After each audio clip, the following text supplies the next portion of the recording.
talked a lot about some of the best practices for the design and delivery of a webinar. However, sometimes you can learn a lot by talking about what not to do. To avoid common pitfalls, facilitators should remember to start and end on time, log into the room early, and reward punctuality by starting on time.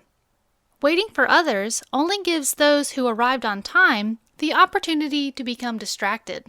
Include a soft opener. Use these to break distractions. A soft opener gets participants to think about the content and use the platform tools. Have an agenda. Give participants an agenda so they have an overview of topics to be covered and get a sense of how the webinar will progress. Include participant interaction. Plan interactivities throughout the event, not just in the beginning, middle, and end. Think about the pace of the event. Stick to the schedule to avoid rushing through certain sections. Remind participants to speak one at a time. Too many people talking at once can cause a lot of distraction and turn the webinar into a garbled session. Don't be afraid to interrupt side conversations or the group as a whole to remind participants to speak one at a time so that the entire group can hear. Handle questions properly. Spending an inordinate amount of time on a single person's question will lose the rest of the audience. Gauge the length of the anticipated response before answering. Table it for the end of the section if it appears it will run long. Use a parking lot to store questions and discussions that might distract from your main content. Limit text on the screen. Best practices for slides were covered in the Before the Webinar section, but it's worth repeating. Limit the use of tools. Some webinar platforms have amazing features. Several were mentioned in the webinar preparation section. Don't feel pressured to utilize all features in a single event. Participants can get confused and frustrated if they are bounced from tool to tool. Be organized.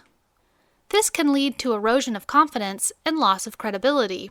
Keep the workspace clean, have guidance tools at hand, and organized. Producers can also hit some snags during a webinar. Producers should always remember to test the media in advance. Log in well ahead of time to make sure everything in the platform is working properly. This activity allows time for troubleshooting in case something is amiss. Know how to use the platform.